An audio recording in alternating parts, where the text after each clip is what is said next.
نو الله دې زموږ دا عزایم کارونه نصیب. درېمه خبره د اودس په حواله باندې دا واورئ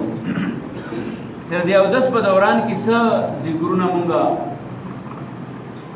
داسې احادیثو کې نه خو داسې خال فاضي جو مونږ وایو اکثر په دې دعاګانو.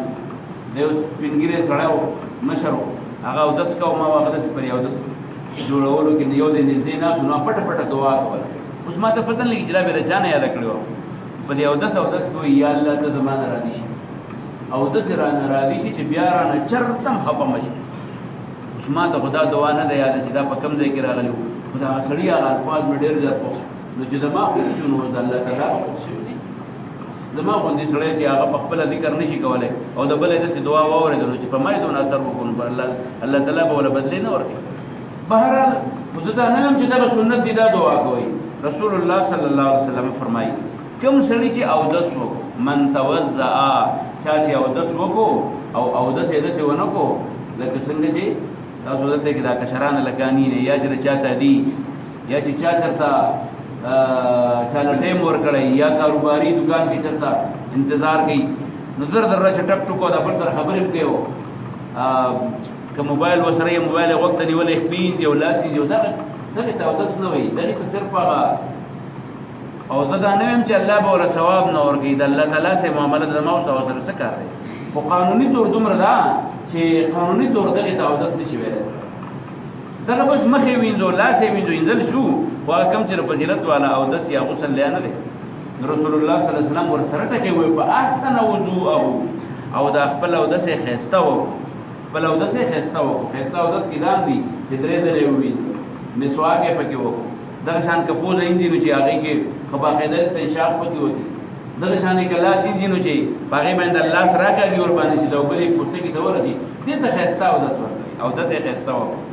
او بیا د هغې نه وروسته د الله د توحید د عقیدې اقرار وکړو نو رسول الله صلی الله علیه وسلم فرمایي چې د دې سړي دپاره د جنت دروازې کولاو شي د جنت دروازې ورته کولاو شي چې دی څنګه وردي دی اته دروازې دي د جنت او چې دی په کومه دروازه وردي ټولې ورته کولاو دي د دې مطلب دا نه دی چې کنه یو دروازه باندې به دی وننوځي مطلب دا دی دی ته کنایه ورته وایي دا کنایه ده د دې نه چې د داسې عمل وکړو داسې ښایسته عمل چې دی جنت ته د ننوتو په لار روان دی که وروسته ځان خراب نه کړو وروسته ځان خراب نه کړو نو داسې عمل یې وکړو چې دا نه د جنت مستحق دا کوم دغه دی دا یو دعا ده یو ذکر دی را ذکر یاد کړي تاسو چاته یاد دي نو هغه ورسره لږ بیا لاس وړه چې ما ته پته ولګي چاته یاد دي نو چې که دویم ځل اشهد ووایه سره الله اله الا الله وحده لا شريك له وأن محمدا عبده ورسوله دغه کلمه ده په مخکې دې څه ووایه اشهد ان لا اله الا الله وحده لا شريك له وان محمدا عبده ورسوله نن ټکه چې دا یو ویلو به په ځان له دعا وکړه دعا هم د قران آیت دی اللهم اجعلني دعا د پیغمبر اسلام د خپل الفاظ وحیدا اللهم اجعلني من التوابين واجعلني من المتطهرين یا الله ما خو د سکو او ما د ول د توبې توفیق را چې در خپل ګناهونو توبه وباسي او یا الله ما پاک خو یوازې د خپل د لاس پاکینا عقیده فکر سوچ د ګناهونو د غلطو خیالاتو د ګندت فکرونو د دې نه پاک کا نو ذکر یې مو کو دعا یې مو کړه نو الله تعالی د دې او داس په ذریعہ باندې د سړي ګناهونه معاف کړي او د دې او داس په ذریعہ باندې الله تعالی د سړي درجات ورکړي دا مې دا او داس د فضیلت خبره وکړه ته چې پوه شې نو دا کیو جام دویمه خبره چې دا نو دویم کوم عمل چې دی نو هغې ته موږ وایو اذان په دې مې مخکې خبره کړې نو صرف اشارتا لنډ وایم د اذان د فضیلت په حوالې باندې یوه خبره صرف واورئ چې رسول الله صلی الله علیه و آله وسلم یو موقع کې وفرمایل چې که خلکو ته د دې مخکې سب د مونځ فضیلت معلوم وي د مخکې سب دا شیطان ته مخکې سب کې ودرېدل دشمن ته هم په مخکې سب کې ودرېدل دا ډېر زیات فضیلت لري نو شیطان دشمن دی نو چې شیطان دشمن دی نو د شیطان ته په اولني سب کې چې کوم سړی ودرېږي د دې د الله تعالی سره ډېر قدر دی او ملائک ورته دعاګانې کوي د هغې الفاظ نه نقل کوم بیا روغه خطبه په هغې ویلې کېږي نو ملائک ورته دعا کوي یا الله ویې بخښي یا الله رحم پرې وکړي یا الله تو سره د رحم معامله وکړي نو دا دعاګانې ورته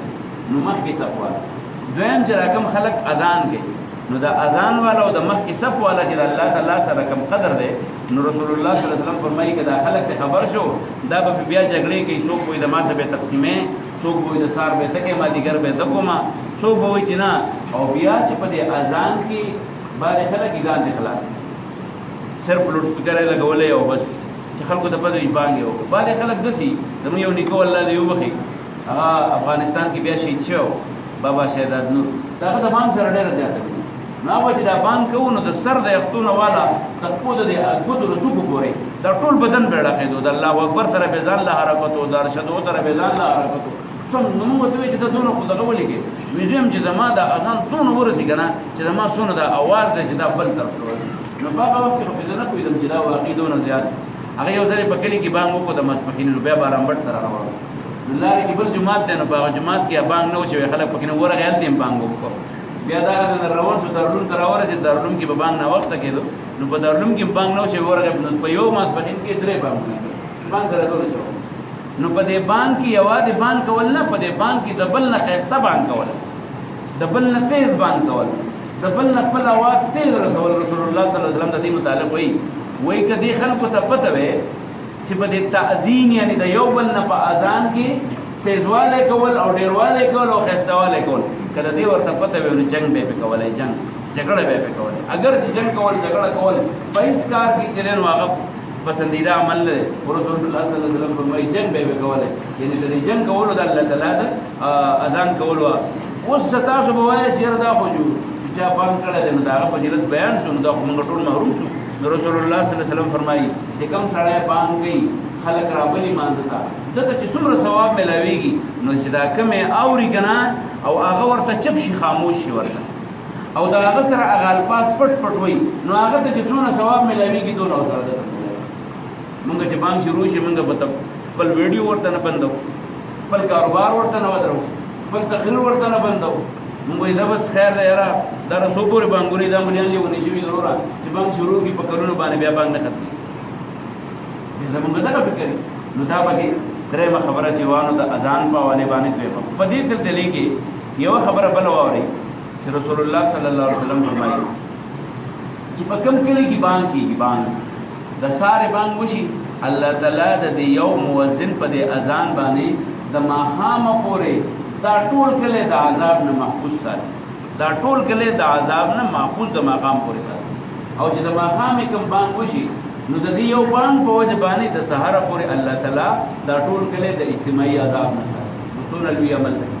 مونږ او تاسو وایو مونږ بیا ماسپښین شو